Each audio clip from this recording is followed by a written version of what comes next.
very well. Tucker can't just land a jab, Barry. This would be a hard jab to push Morrison back on his heel. Don't leave the right hand hanging out there, because if it does, you know what's coming over that. One of the quickest left hooks in the heavyweight division. All right, what's left then is to get on with it. To do that, here's Michael Buffer. Ladies and gentlemen, Mr. Bob Arum's Top Rank Incorporated, in association with the undisputed, undefeated King of Beer, Budweiser, presents the featured bout of the evening. This contest is sanctioned by the New Jersey State Athletic Control Board. Commissioner Larry Hazard Sr., Chairman Jerry Gormley, board members Gary Shaw and Richard Harrison, Deputy Commissioners Lawrence Wallace and R. Yogi Hiltner. The scoring will be done by 3 judges assigned at ringside. They are John Riley, Frank J. Cairo, and Rocky Castellani. Physicians in attendance, Dr. Howard Taylor, Dr. Charles Wilson, and Dr. Dominic Coletta Jr. The timekeepers, Arthur Spell, and alternate referee Frank Cappuccino will count for the knockdown seconds. And now, ladies and gentlemen, from Harrahs, Atlantic City, let's get ready to rumble! 10 rounds of boxing. This is in the heavyweight division. The referee for this contest is Rudy Battle. Introducing first, fighting out of the red corner, wearing the white trunks with black trim, he weighs 221 pounds. From Newark, New Jersey, he brings a professional record of 20 victories, 3 defeats, and 1 draw. 15 of those 20 victories by KO. Ladies and gentlemen, Art Tucker. And across the ring, fighting out of the blue corner, his opponent, wearing the stars and stripes and weighing in at 221 pounds. He's from Kansas City and brings an excellent professional record of 31 victories with 27 KOs, only 1 defeat. Introducing Tommy the Duke Morrison.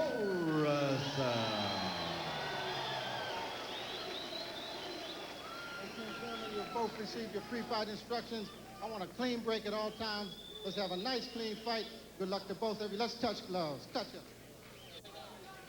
So there's a look at Art Tucker. He did come in a little bit dry, but you can see now he's starting to break a sweat. Something you always look for. And here's a guy who seems ready to go. Tommy Morrison, all business. Got about a 2-day growth. Makes him look meaner. He's got his game face on, huh? Well, we presume that Art Tucker will be a little tougher for Tommy Morrison than Camille Loda was. We know he's going to be tougher than Bobby Corey was. See the knockout percentage. Morrison is a knockout artist, pure and simple. So Art Tucker has some power.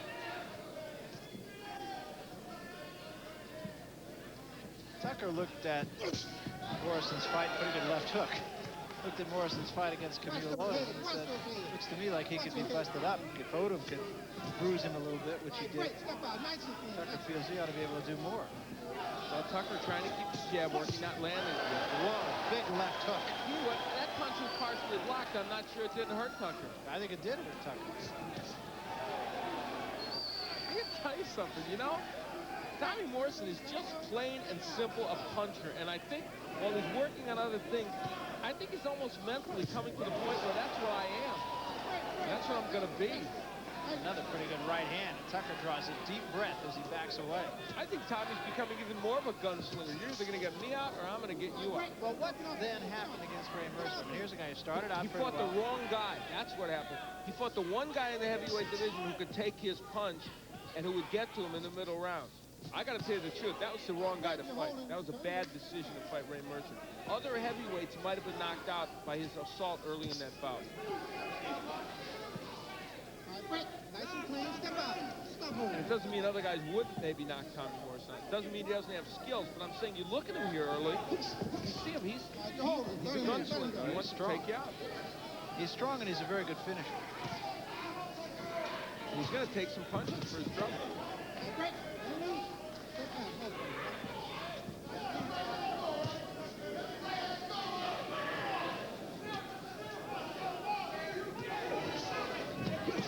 There's the uppercut by Tucker. It landed not dramatically, but it's a punch he's going to want to use. See, look when Morrison jabs his way in, though. Just those 2 little pitty-pat jabs allowed that right hand to the body to land. Tucker suddenly has a lot of respect for the power of Tommy Morrison. One thing, though, so far, Morrison hasn't been that busy on the inside once he gets there. Well, we're only in the first round. Tucker's landing a few shots here and there. Watch your head in there. What a left hand. Right on the money. That's a good move, though. Tucker was in a situation he really could have gotten hurt. And are they going to call on a knockdown? I don't know. Slip. No. Hands up. Rudy Battle reacted well that time.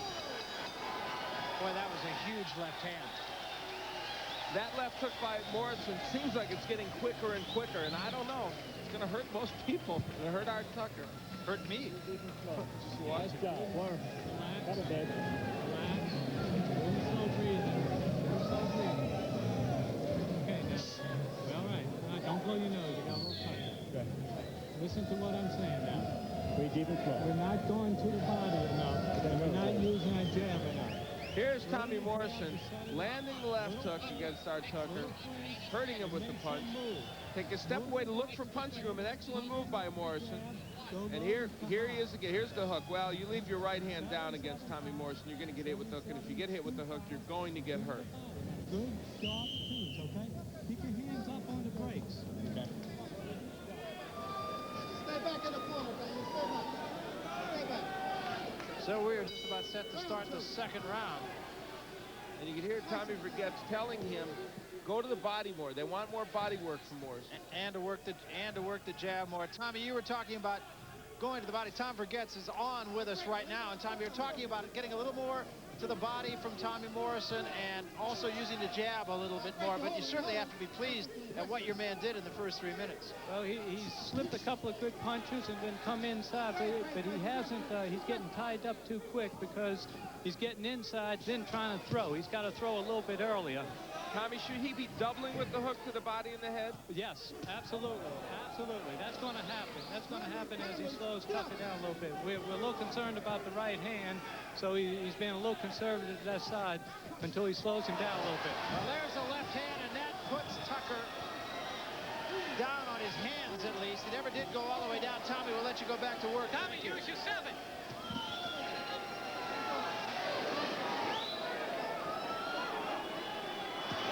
Well, it's simple. Oh, man. I was just going to say, it's simple. He hits you with the left hook, you're gone. Most heavyweights are going to go. Art Tucker goes. You either get him first or he gets you. That's the whole deal with Tommy Morrison. I think that two-word sentence that you never had a chance to finish was exactly the thing to say. It's simple. Yeah, it is. Boy, was that a shot? Now, let's put it in perspective. Riddick Bowe knocked out Art Tucker in 3 rounds. Tim Witherspoon knocked out Art Tucker in 3 rounds. I don't know if they did it in a more devastating fashion. I don't know if that means Tommy Morrison is as good or better than Tim Witherspoon and Riddick Bowe. But I'll tell you what it does mean. And I'm going to go back to the Mercer fight. Only Ray Mercer among heavyweights, maybe somebody else would have. Not too many people would stand his power.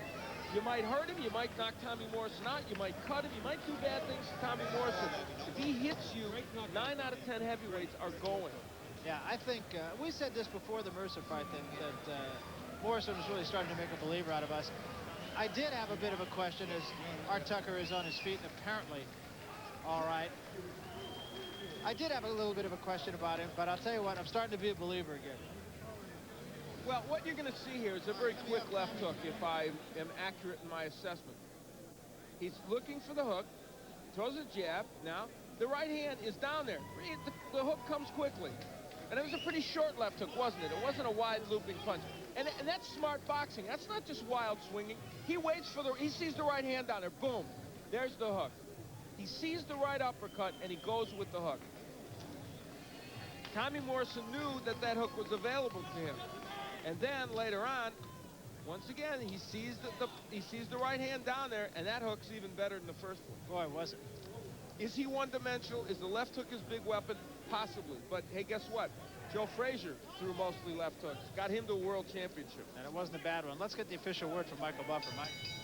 Ladies and gentlemen, referee Rudy Battle waves off the action at 1 minute and 12 seconds of the second round. Officially declared a knockout.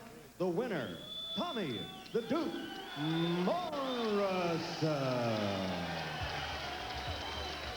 Well, Tommy Morrison is a winner for yet another time. And look at that left hook. That finished the night for him and for our Tucker. Back to talk with him right after this.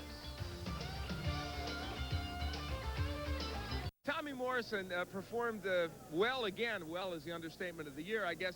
You are a gunslinger. You know, you're working on skills. You're trying to jab your way in. You're trying to work to the body and everything. But I swear it's coming down to the fact that if they don't get you, you're going to get them. Well, what we're trying to do is, I think we'll start seeing more of the things that I've improved on. Once we get some fights, it's going to take us past the 4th, 5th, 6th, 7th round. At this point, it takes a few rounds for me to settle down. I try to come out a little quicker and try to establish a little bit of respect, and I think that we got that done right toward the end of the first round. You were able to see very clearly. You knew Art Tucker wanted to land the uppercut. You were able to see very clearly where that uppercut was coming from, and you were able to get the left hook over it. Well, we're trying to, with a taller guy, we try to pursue him in a very low, elusive, and explosive position. When I'm low, people like to try to come up on me. And when they do, I block the uppercut, and my left hook is quick enough where I can, once the right hand's coming up, I can come across. And once I land that shot, it pretty much sets up everything else for me. Let's show a graphic example of that, Tommy. And this is where you'll see this. Here's Tucker with the uppercut, and you're going to hit him with the left hook. Right there, and right over the top. Boom. That's one of the things that I see to be a very successful thing for me. Although we're trying to develop other parts of our arsenal, our last 3 fights have ended with right hands, and we feel that we're certainly adding some more arsenal to our offense. And as everyone knows, I'm the type of fighter. My best defense is an aggressive offense. Well, that's true. And now, once you do that, now he's got the right hand low, and you're going to come with the hook again. Right there. See, once it worked, I think he expected me to go to the body, and so did we. But he was trying to keep me at bay, trying to keep the jab in my face and keep me from pursuing and being on the in position, because I think that he felt that once I got in there that I was the superior, stronger athlete. Now, one thing that, as we take a look at the knockdown, one thing Tommy Vergets was saying that they did want you to do was go to the body just a little bit more. But you know what? So I make sure I get this in. I'm going to ask Bill Caton, what about the Joe Hip fight coming up next? Is that's all set and you're all ready to do it? It's all set. June 27th, Bally's in Reno. And Tommy is going to get ready for it. All right, another left-hander. You had a little problem with Vowlin, the left-hander before. That's true. Vowlin's he's a very stand-up type fighter. He moves a lot. Joe Hip is not the sort of individual that's going to outbox me. That's for sure. He's going to be right there. Him and I got similar styles. We're just I'm right-handed, he's left-handed. But I think it's going to make for a very interesting fight, and we're going to continue to train in Colorado Springs and get ready for the fight. I'd like to say hello to everybody back home. All right, congratulations, Tommy, an excellent win. Tommy Morrison with a very good win and a performance that is becoming repetitious here on ESPN.